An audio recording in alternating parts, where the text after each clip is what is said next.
right, 2.3, we're going to talk about density curves and the normal distribution. Get a little intro. So we're going to use density curves to model a distribution. We're going to use relative locations of the mean and the median, and we're going to draw a normal distribution. So up to this point, we have deployed or developed a strategy for exploring data on a single quantitative variable. We have figured out that we need to always plot our data. We're going to make a graph all the time. We're going to usually make a dot plot, a stem plot, or a histogram. We're going to look for those overall patterns using SOCS. SOCS stands for shape, outlier, center, and spread. We're going to calculate numerical summaries, basically the mean and the median, or we're going to get the variability, standard deviation, or IQR. Okay. And so in this lesson, we're going to do one more strategy, and that is to use a density curve. So again, we're going to make a graph. We're going to use SOCS, shape, outlier, center, and spread, to talk about the pattern. And we're going to look at our measures of center, our mean or our median, and our measures of variability, standard deviation, or IQR. This is the strategy called density curves. So we're going to use something called a density curve. So we're going to do that with an example. Selena works at a bookstore in the Denver International Airport. She takes the airport train from the main terminal to get to work each day. The airport just opened a new walkway that would allow Selena to get from the main terminal to the bookstore in 4 minutes. So she wonders if that's faster to walk or to take the new train. So basically here we have a dot plot that shows the amount of time it has taken Selena to get to the bookstore by train each day for the last 1,000 days she worked. So some days it takes her 2 minutes, some days it takes her up to 5 minutes. And she's basically trying to figure out, okay, is it worth it to take this new walkway, or should I just keep taking the train? And so what we can do is we can find out what percent of the time did it take Selena 4 minutes or less. So we could just count all the dots that is from 4 minutes or less, but that's a lot of dots to count. And honestly, that dot plot isn't really all that easy to count. So it doesn't seem like we should count the dots. There has to be an easier way than doing that. So the way that we're going to do is something called a density curve. So a density curve is like this one here. So basically what it does, a density curve, is we take it's a kind of an idealized distribution that takes these data values from this really big distribution and kind of just smooths it all out and makes it manageable. Makes it where we can find the areas of certain sections of the graph. And so now we can use the red shaded area under the density curve to approximate the proportion of red dots in the dot plot. And so we've got this red section that's from 4 down to 2 in her original data. And that's a lot of dots right there. And I don't want to count them, and neither do you. And so now we just kind of basically smooth that out and call it a density curve. And now we can find this area because it's just a rectangle, okay? Now, I know you can see here that it already has this height labeled as 1/3. You might be wondering why. So let's talk about that real quick. So the density curve is drawn to a height of 1/3, but why is that? So if I look here, I can see the base is 3. Well, if the height is 1/3, then that would give me a 100% section of the graph. And so when we have these density curves, we can look at their base, and that will give us the baseline for what our height will be. So if you guys remember back from geometry, area equals base times height. If the base is 3 and I want the area to be 1 or 100%, then I want to find out what the height is. And so really all this is I'm just doing a little bit of algebra here to find that the height is 1/3. And that's where the height came from. So knowing that one of the defining characteristics of a density curve is that it's going to have 100% of the data estimated helps us to know that that's how we can find the height, is take that area of 1 and then solve for the height. So let's write down our defining characteristics of a density curve. A density curve models the distribution of a quantitative variable that with a curve that is always on or above the horizontal axis. So a density curve is going to need to give you what the horizontal axis is.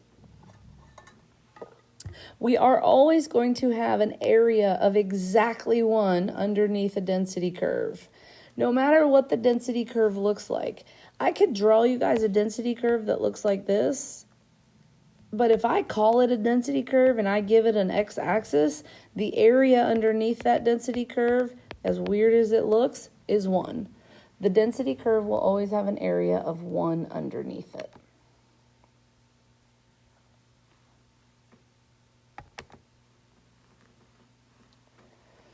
All right.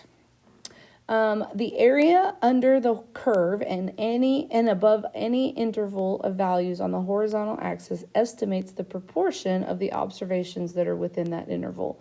Basically meaning that I can use this graph now, once I get this density curve that looks just like a regular old box, I can use that in order to estimate an area in a specific section of the graph.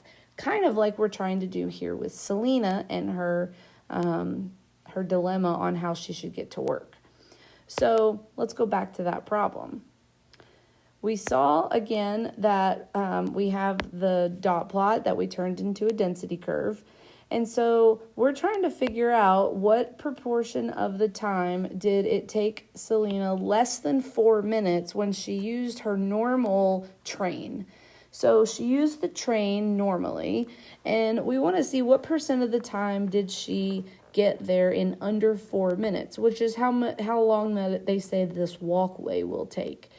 And so using this density curve, we can see that from 2 to 4, that has a width of 2 or a base of 2. And we figured out already that the height of this density curve is 1/3. So if we use that information and we find this new area, that gives us an area of this section here of 0.667. So that means that on 66.7% of days, it took Selena less than 4 minutes to get to work using the train. 66.7% of days, it took her less than 4 minutes to get to work using the train. Now, I know we can't count the dots, but the dots, there were 669 out of 1,000 of the dots were from 4 minutes and less to 2 minutes. So that's very close to the actual estimate. So what that tells us is that these density curves are actually pretty good with giving us a good estimate. Now, we can use this information to make a decision for Selena. So, I mean, she's getting to work in less than 4 minutes using the train 66% of the time. So, is it worth it to use this new walkway? Well, I mean, 2/3 of the time, basically, she's getting to work less than 4 minutes anyway. So, probably, she could probably use it and it's just kind of for fun to kind of mix things up, but it's not like it's going to make a huge difference in her normal time to work. All right, so let's look at, what are these called? Yep. So this density curve is called a uniform density curve because it has a constant height. All right. Now, notice that the dot plot, it did not have a distinct mound shape, but it does have a roughly, you can kind of see kind of where it would come across. And so that's basically how we got from this dot plot to this density curve. We basically just kind of cut off the top here and said, you know what, that's close enough.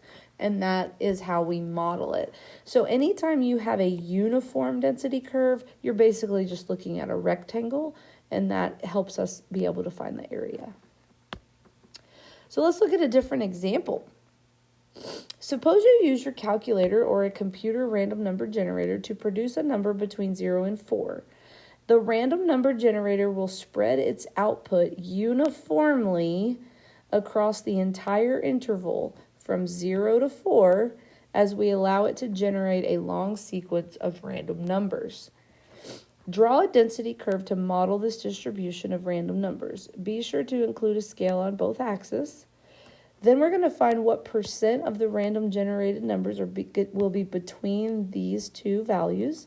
And then we're going to find the 65th percentile of the distribution. So let's do that. First of all, we're going to draw this density curve. So we have from 0 to 4. That's what it says our interval is, from 0 to 4. So obviously I know I've got 2. So there you go. And it says that it's a uniform distribution. So it's just a rectangle like that. Now I do need to label how high it is. So because it's a density curve, I know that the area equals 1. So if I know the area is 1 and I know the base here is 4, then what's the height? Area equals base times height. So area is 1, the base is 4. I don't know the height. I do a little algebra and I get a height of 1/4. And I will use that information to solve the rest of the problem. So there's my density curve. All right, now we need to find what percent of our randomly generated numbers are between 0.87 and 2.55. So again, I've got my little scale here. Okay, so I would say 0.87 is probably right about here-ish. And then 2.55 is around here. And I'm trying to find what percent is in this section of the graph. So basically, if I can just find what the area is here, I can just change that area to a percent. So to figure out area, we use base times height. Now we already know the height. The height's a done deal. But what is the base here? So I went from 0.87 up to 2.55. So I just need to know, like, what's that width there? So if I just take 2.55 and subtract 0.87, that would give me the base. And so taking 2.55 and subtracting 0.87 gives me 1.68. So that's my base. My height was 1/4. And so we can now multiply these two numbers and we get an area equal to 0.42. That means that 42% of our distribution is shaded, and that is what percent would produce random numbers from 0.87 to 2.55. Okay. So now we need to find the 65th percentile. So remember what that means. What that means is that I have a value with 65% below it. So if I have a value with 65% below it, if I put that value right here, then there's no way that that's 65%. Obviously not. So that's a bad idea. If I put the value here, this is too much. This is more than 65%. So that's a bad idea. So basically, I know that if I was at 2, then that would be 50% of the graph. And so I'm almost there, but I need a little bit more. If I went to 3, that would be 75% of the graph. So I know that my value is probably somewhere between 2 and 3. Now, I don't know exactly what that value is yet. That's what we're about to find out. What I do know is I know that the area that I have just shaded is 65% of the graph, or 0.65. And if I know the area and I know the height, I can solve for the base. If the area is 0.65, I don't know the base, that's what we're looking for. The height is 1/4. Then I can do some algebra, divide both sides by 1/4, and I find that the base is equal to 2.6. And that makes a lot of sense in regards to our picture, that this value had to be between 2 and 3, and it is in fact right between, or almost directly between. So the value is 2.6. All right, so let's talk about the shapes of density curves. As I kind of said earlier, as if I say that it's a density curve, it does not matter what the shape is, it will have an area of 1. And density curves can come in all shapes and sizes. So here's an example of some density curves. So we have a left skew distribution. Remember, that's left skew because the data is skewed on the left. We have a right skew distribution. That is right skewed because the data is skewed to the right. These are both called unimodal because they have one peak. Uni means one, and so these have one peak. We also might have a bimodal distribution. Now this one is roughly symmetric, and it is bimodal because it has two peaks.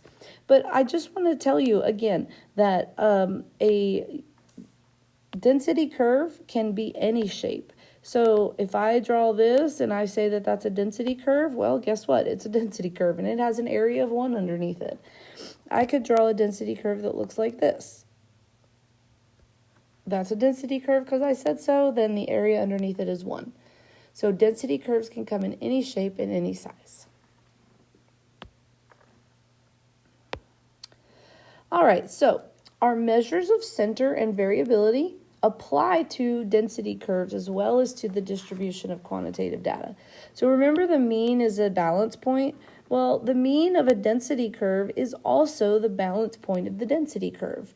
So again, if I were to put this balance point on this right skew distribution, this is going to fall down because it's too much data on the left side. And so that's a problem. We don't want to do that.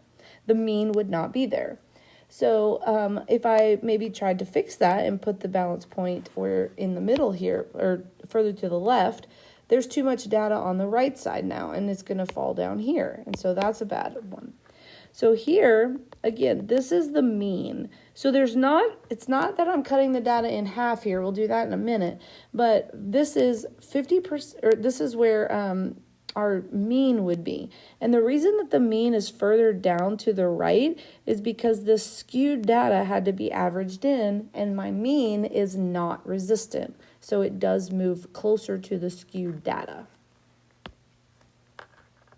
The median is going to cut our data in exactly a half. All right, so the median of a density curve, I'm going to have 50% of my data on one side and 50% of my data on the other side. And no matter what my density curve looks like, I would just estimate where would I be cutting the data into 50% chunks. Now, a symmetric density curve balances at the midpoint, and it has a mean and the median that are exactly the same, and they're equal to each other. And so it isn't too hard to see where that value is going to be, but it's very easy to see where the mean and the median are in a symmetric distribution. But sometimes in a skewed distribution, it's a little bit harder to see. But here's what we do know. We know that the mean in this particular distribution, this is a right skew distribution. We know that the mean is being pulled to the right because of this skewed data. And so my mean in this situation is greater than my median because we are pulled toward the right tail. Now that's going to be completely flipped if we have a left skew distribution. But in this right skew distribution, my mean is greater than my median. If we did have a left skew distribution like that, then my mean would be less than my median because the mean would be pulled to the left further down toward the lower values.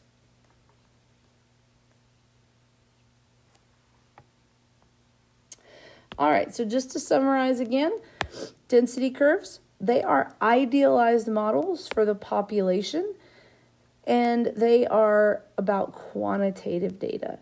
So because they are about population values, we're going to use the mean mu and the standard deviation of sigma. So we talked about that very briefly, back in chapter 1 that if we have a mean of a population, we're going to use mu, which is a Greek letter. And if we have a standard deviation of a population, we're going to use sigma, which is also a Greek letter. And so when we examine a distribution of quantitative data, how does it compare to the idealized density curve? Well, it's pretty doggone close. So most of the time, it's going to be a good enough estimate that we can just utilize it for the population. So let's look at an example. Here's a histogram of scores of all 7th grade students in Gary, Indiana on the vocabulary part of the Iowa Test of Basic Skills. The scores are grade level equivalents, so a score of 6.3 indicates that the student's performance is typical for a student in the 3rd month of grade 6. The histogram is roughly symmetric, and both tails fall off smoothly from the center peak. There are no large gaps or obvious outliers. A density curve is drawn through the tops of the histogram bars is a good description of the overall pattern of the ITBS score distribution. We're going to call that the normal curve. So this is the normal curve. So this histogram, again, it was roughly symmetric. It has a single peak, and there's no large gaps or obvious outliers. And so we drew a density curve, and because it had such special features, we're going to call it a normal curve. A normal curve is a very special density curve. It has specific features that are only true for it. And we're going to utilize a normal curve a lot in our class. So in this case, the ITBS scores of Gary, Indiana are approximately normally distributed. You'll hear that phrase a lot. So the distributions described by normal curves are called normal distributions, and there are several facts that we need to make sure we know. The shape. The shape of all normal distributions have the same shape of being symmetric, single-peaked, and bell-shaped. They are symmetric, single-peaked, and bell-shaped. For the center, because we are estimating the center of a population value, we are estimating populations, we're going to use the center of mean of mu for our center. So the center is the mean of mu, and it is located at the midpoint of the symmetric density curve, and it is the same as the median. All right, it's the same as the median. Our variability, our standard deviation of sigma is going to measure our variability, and that's going to basically tell us how wide the distribution is going to be. So as you can see here, if we have a large standard deviation, then we're going to have a pretty flat or wide and flat curve. But if we have a really small standard deviation, we're going to have a tall, skinny curve. Okay. So let's just make sure we've got this normal distribution. A normal distribution is described as symmetric, single-peaked, bell-shaped, and it is called a normal curve. Any normal curve is completely specified by two numbers, the mean of mu and the standard deviation of sigma. All normal distributions can be completely specified by their means and standard deviations. So back to the ITBS normal distribution, we're going to look at how we could draw it.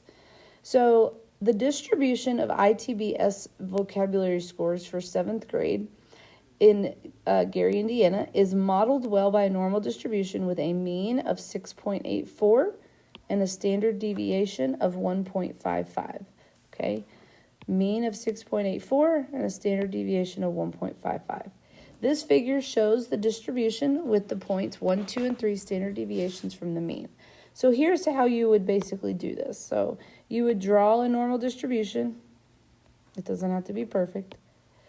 And you would drop a line in the middle, and that's your mean, 6.84. The standard deviation of this distribution is 1.55. So if I take 6.84 and I add one standard deviation, then I am taking 6.84 and I am adding 1.55. That's how we get 8.35. I have added one standard deviation above the mean. Then I would add a second standard deviation. And so I take 6.84 and I add 2 standard deviations. I am basically adding 1.55 to the previous number. That's how I get the 9.94.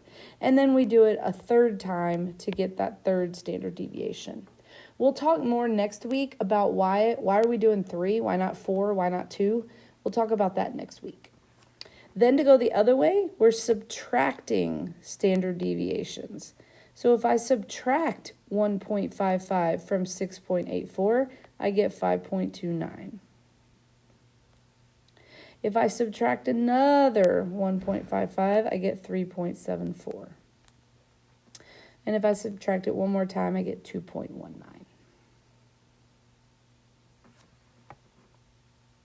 So let's look at another example. In baseball, a player's batting average is the proportion of times that the player gets a hit out of the total number of times at bat. The distribution of batting averages in a recent season for Major League Baseball players with at least 100 plate appearances can be modeled by a normal distribution with a mean of 0.261 and a standard deviation of 0.034. We're going to sketch the normal curve, and we're going to label the mean and the points that are 1, 2, and 3 standard deviations from the mean. The mean is 0.261. And we're going to have 1, 2, 3 standard deviations in each direction. So I'm going to take 0.261 and I'm going to add one standard deviation of 0.034, and that gets me to 0.295. I'm going to add another standard deviation. That gets me to 0.329. And then I'm going to add a third, and that gets me to 0.363. Now we're going to do some subtraction. 0.261, I'm going to subtract one standard deviation. So I'm going to subtract 0.034, and I get 0.227. And then I'll subtract it again, 0.193, and then one more time, 0.159.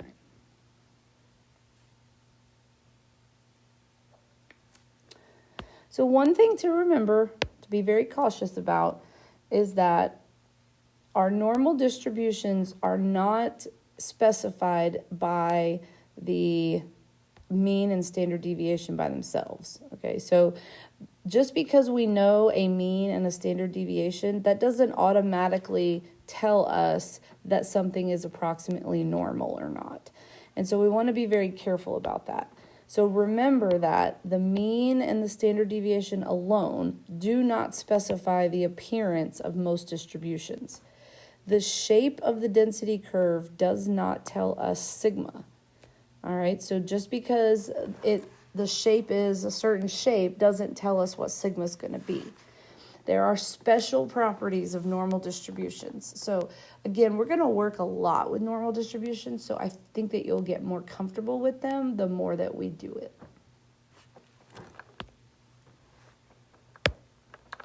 So speaking of practice, let's do a little practice.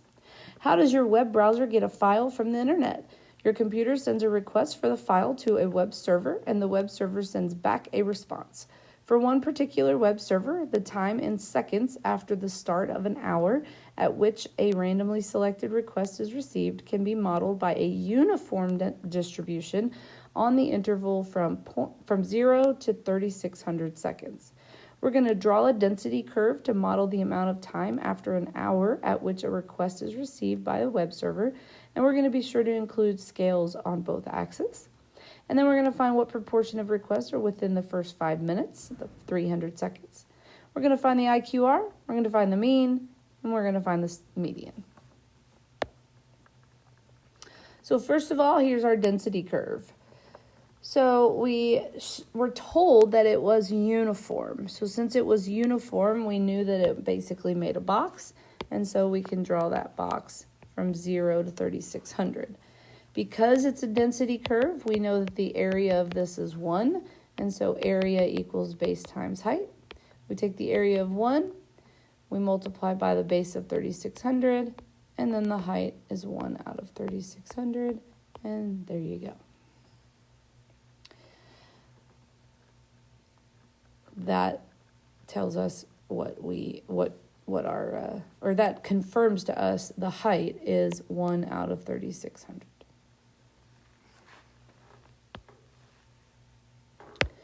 For number 2, it says after the first 5 minutes or the first 300 seconds. So basically we go to 300.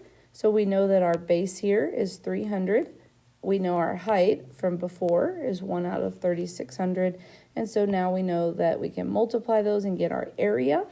And so the proportion of requests that were received within the first 300 seconds after the hour was 0.083.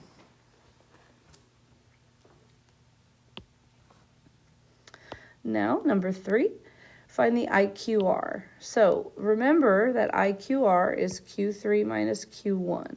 So I need to get Q3. Q3 is the 75th percentile, okay? So that means that I would have 75% of my graph less than Q3. So the area would be 0.75. And so if I take that area and I know the height, I can solve for what Q3 is. Another way you can do that is you can find what is 75% of 3,600. That'll tell you where you are here. Another way you can do that, so this is one of those ones that you have multiple ways that you can answer this problem. Half of this graph, because this is symmetric, the 50th percentile would be halfway. So that's 1,800. That's going to be our mean and our median, by the way. And then Q1 is the 25th percentile, so that's halfway between 0 and 1,800, so that would be 900. 75th percentile is halfway between the 50th and the max, and so that would be 2,700. And so that's how we can quickly find out that Q3 is 2,700, Q1 is 900, and when we subtract them, we get an IQR of 1,800. Now, as you guys have already seen before, IQR is not always going to be the same as your mean and your median. It's just because this is a density curve that has a rectangular shape, and so everything is extremely symmetric. And so for our mean and our median, obviously the mean is where it would balance. If it's a box or a rectangle, then it's going to balance exactly in the middle, which would be 1,800. And our median would be exactly there as well, because we would have 50% on the left and 50% on the right. So our mean is 1,800. Our median is also 1,800. All right, you guys, that is 2.3.